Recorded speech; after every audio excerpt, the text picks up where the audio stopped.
Section 1. A man wants to place an order by telephone for some office stationery. Listen to the conversation between the woman and the man and answer the questions.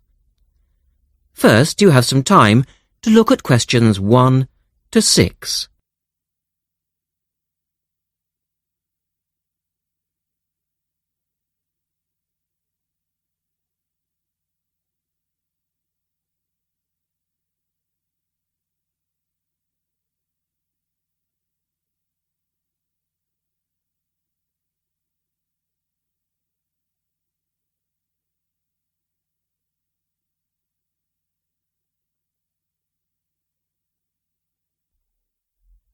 Now we shall begin.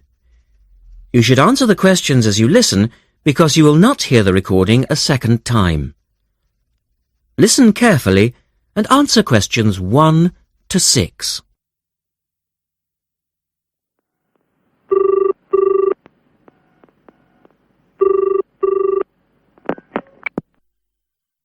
Thank you for calling Millennium Office Supplies. If you would like to place an order, please press 1. Your call has been placed in a queue. A customer service operator will be with you shortly.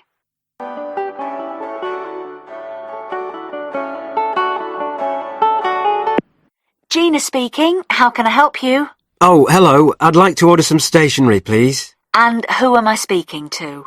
John Carter. Right. Can I just confirm your account number and the name of your company, John? Sure. The account number is 692411. 692411. Right. And you're from Rainbow Computers? No, the company is Rainbow Communications. Oh, OK. I'll just fix that on the system. Communications. And what would you like to order, John? Envelopes. We need a box of A4, that is, normal size envelopes. White, yellow or manila? We'll have the plain white, please. But the ones with the little windows. OK. 1 box, A4, white. Just the 1 box, was it? On second thoughts, make that 2 boxes. We go through heaps of envelopes. As a matter of interest, are they made from recycled paper? No, you can't get white recycled paper. The recycled ones are grey, and they're more expensive, actually. Right, we'll stick to white then. Something else, John? Yes, we need some coloured photocopy paper. What colours do you have? We've got purple, light blue, blue, light green, whatever you want, pretty much. There are 500 sheets to the pack. Right, let's see. We're going to need a lot of blue paper for our new price lists, so can you give us 10 packs, please? Make sure it's the light blue, though. 10 packs of the light blue. The woman asks the man if he needs anything else. Look at questions 8 to 10.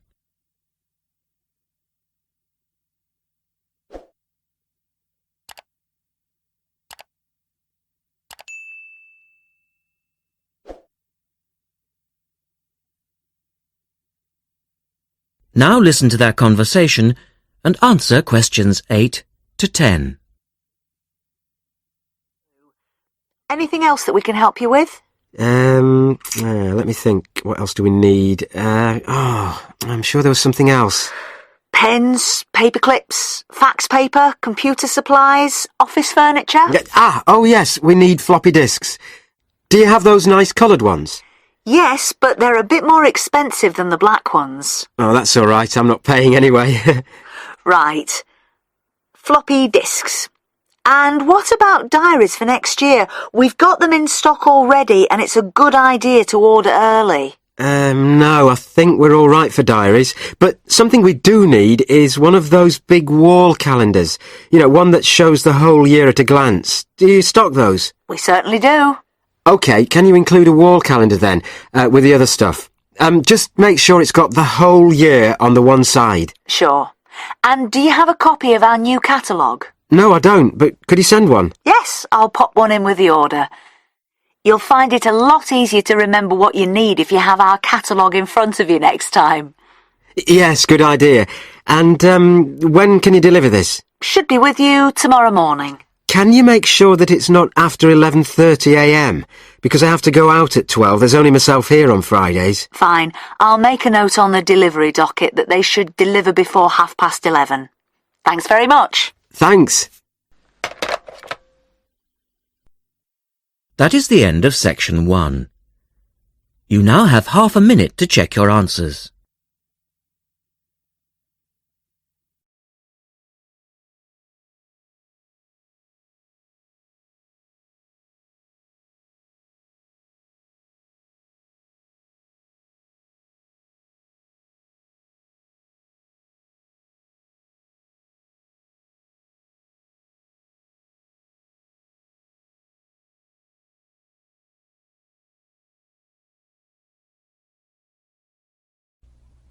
Now turn to Section 2. Section 2. You will hear a reporter talking on the radio about an artist's exhibition. Look at questions 11 to 18.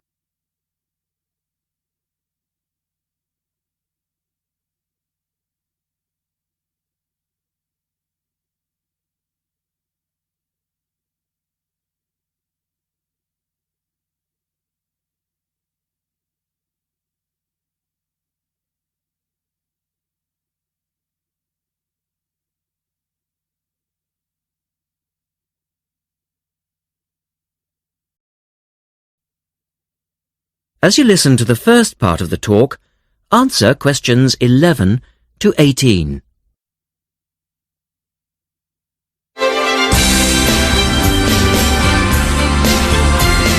And now for some information on local events and activities.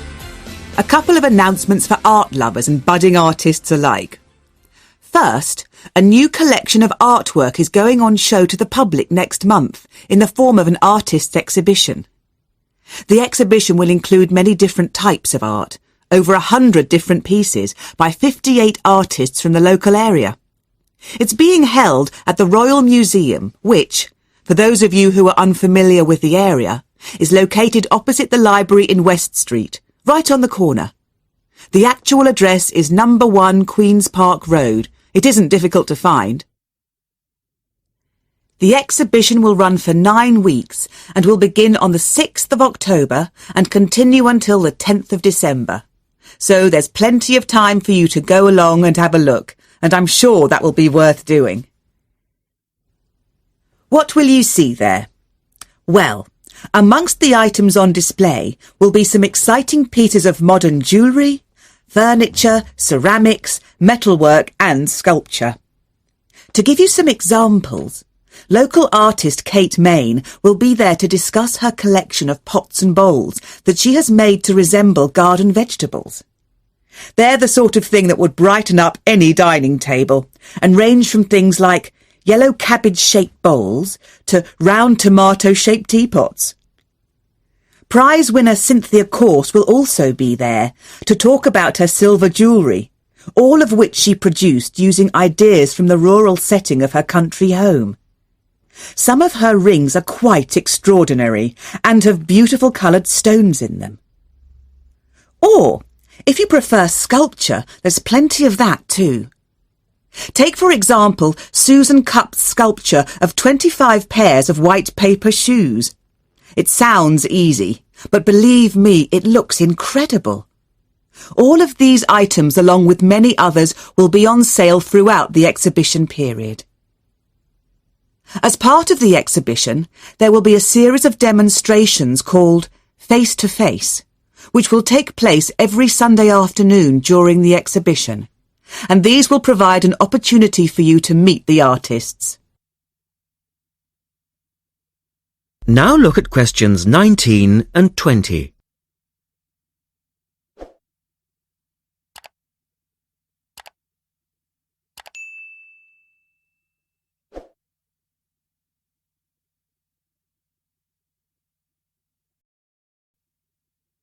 As the talk continues, answer questions 19 and 20.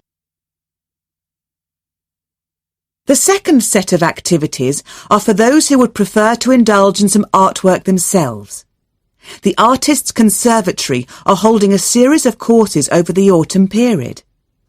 The courses cover all media and include subjects such as Chinese brush painting, pencil drawing and silk painting. All the tutors are experienced artists. Course sizes are kept to a minimum of 15, and there will be plenty of individual assistance. All the sessions offer excellent value for money and the opportunity to relax in a delightful rural setting. Fees are very reasonable and include the use of an excellent studio and access to the art shop, which you will find sells everything from paper to CDs, and they also include the provision of all materials. For more information on dates, cost and availability, you should get in touch with the programme coordinator on 4592 839 584 or go direct to the website, which you will find is... That is the end of section 2. You now have half a minute to check your answers.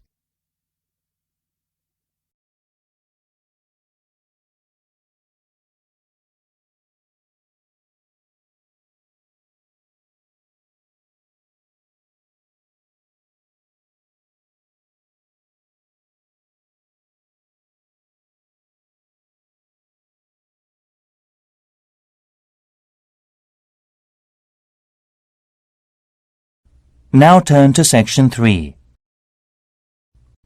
Section 3.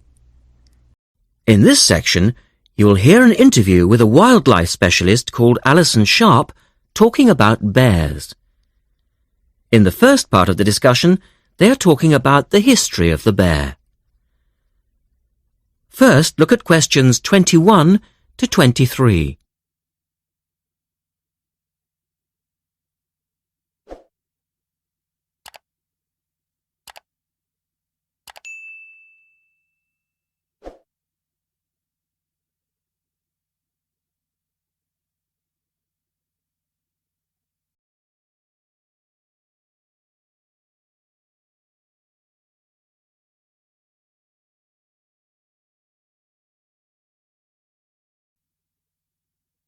Now listen to the first part of the interview and answer questions 21 to 23.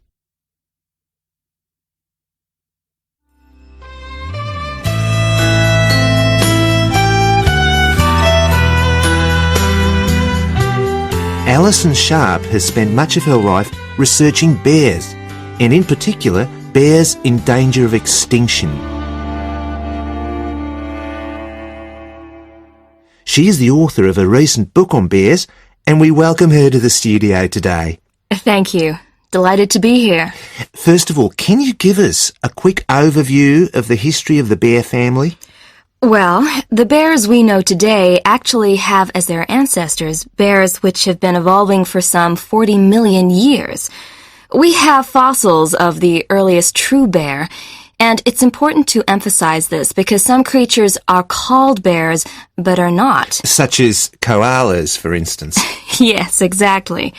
Fossils of the true bear show a small dog-size animal with characteristics that show a blending of dog and bear traits. So the general belief is that dogs and bears were of the same family? Yes, that's the theory. And then we see the arrival of the early cave bear. We know from cave drawings that Neanderthal man used to worship this bear and at the same time fear it. Understandable, perhaps. Yes, but they need not have worried because the cave bear only ate plants. In fact, the cave bear survived 2 ice ages, but then became extinct. In the second part of the interview, Alison talks more about the situation of bears today. Look at questions 24 to 30 first.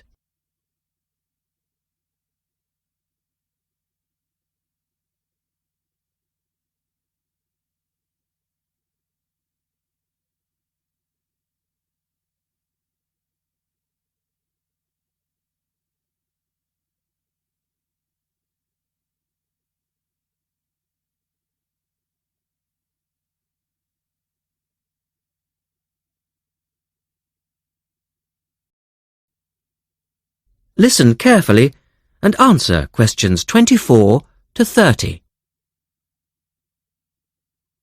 So, how many bears can we find today?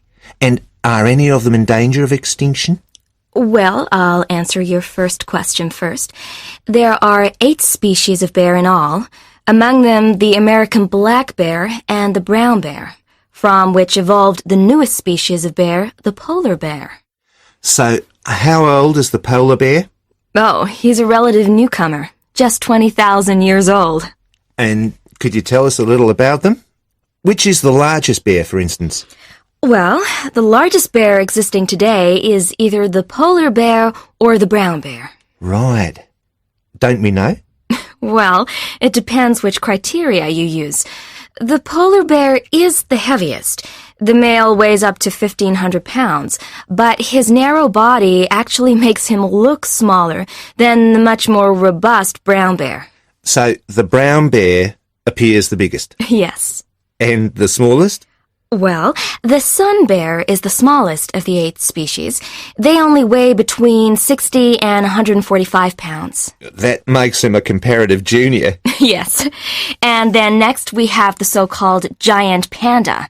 But that's a small bear too, comparatively speaking.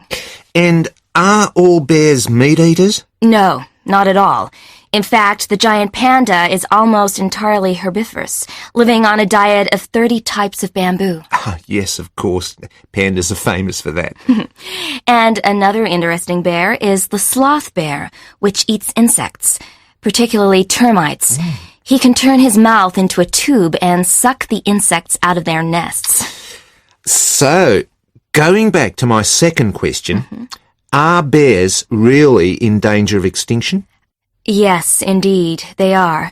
The sun bear in particular, as they've been hunted almost out of existence. And the habitat of the panda is also being reduced on a daily basis. Can anything be done to reduce the threat to these endangered species? I know, for instance, that it's very hard to breed bears in captivity. Yes.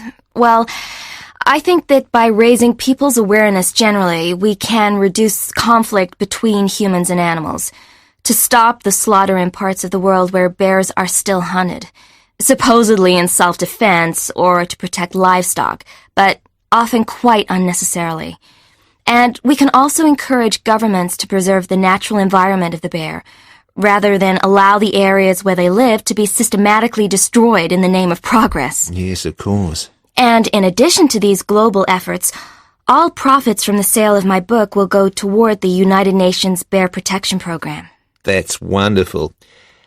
And with the news coming up, thank you for your time, Alison, and best of luck with the book. Thank you very much.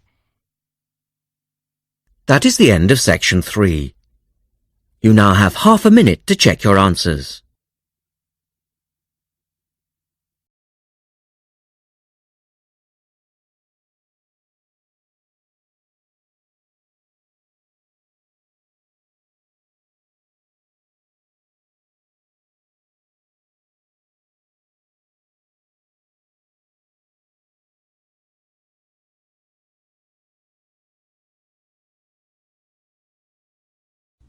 Now turn to section 4. Section 4. You will hear a lecturer talking about the solar eclipse in history. First, you have some time to look at questions 31 to 36.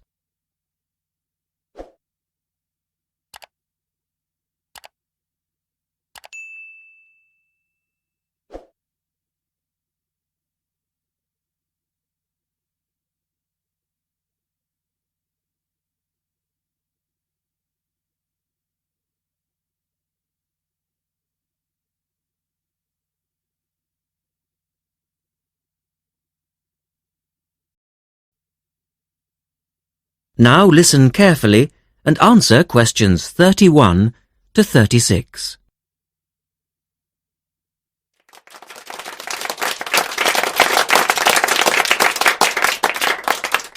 Good evening, and welcome to this month's Observatory Club lecture. I'm Donald Mackey, and I'm here to talk to you about the solar eclipse in history.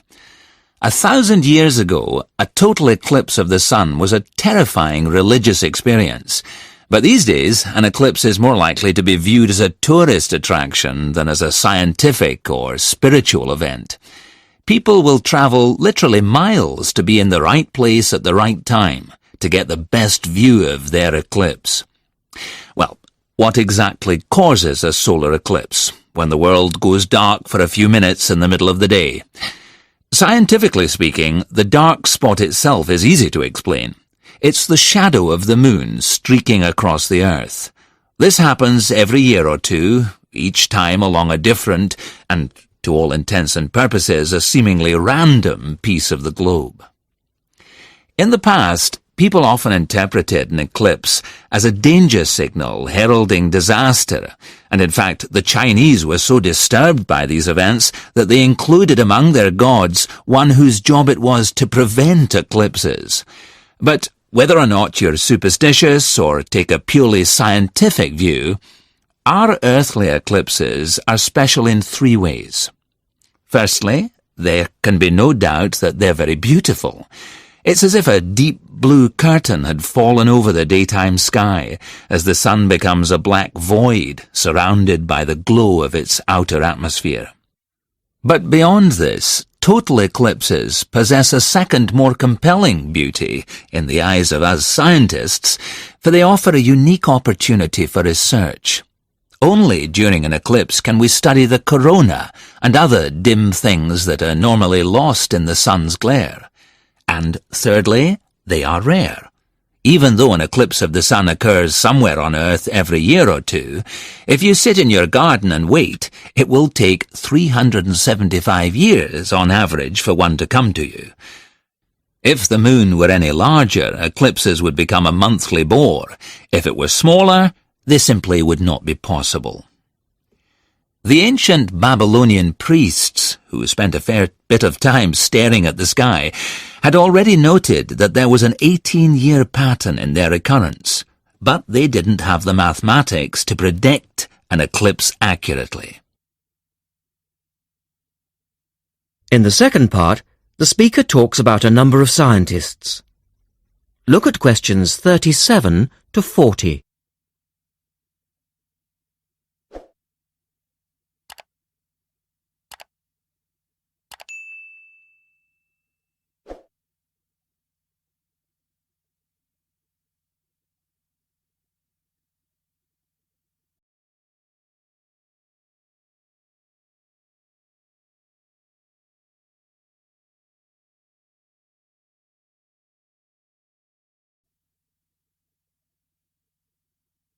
Now listen carefully and complete the table.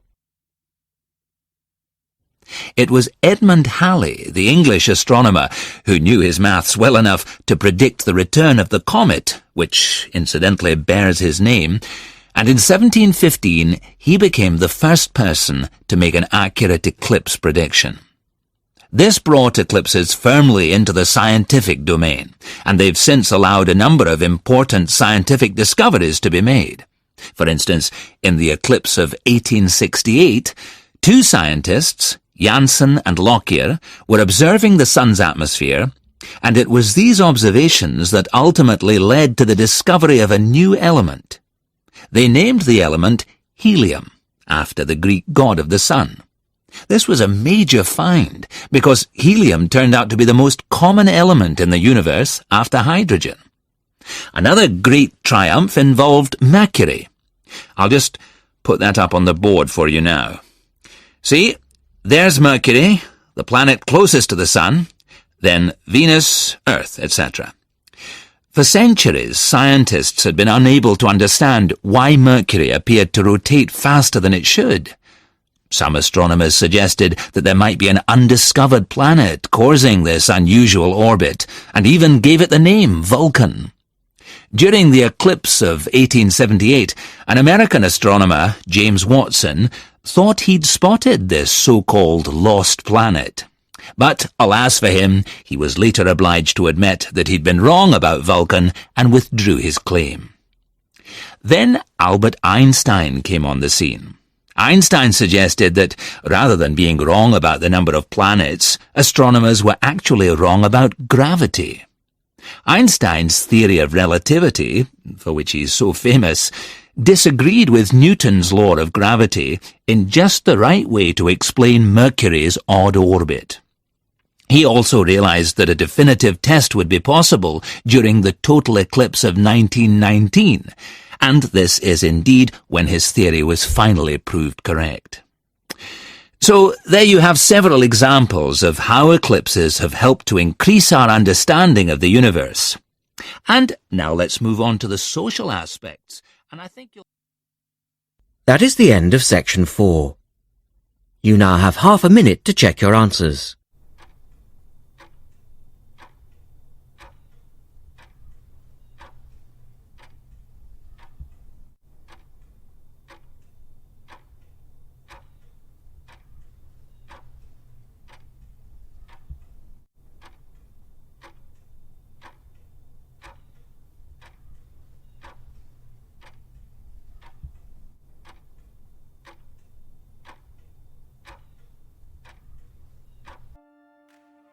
That is the end of the listening test.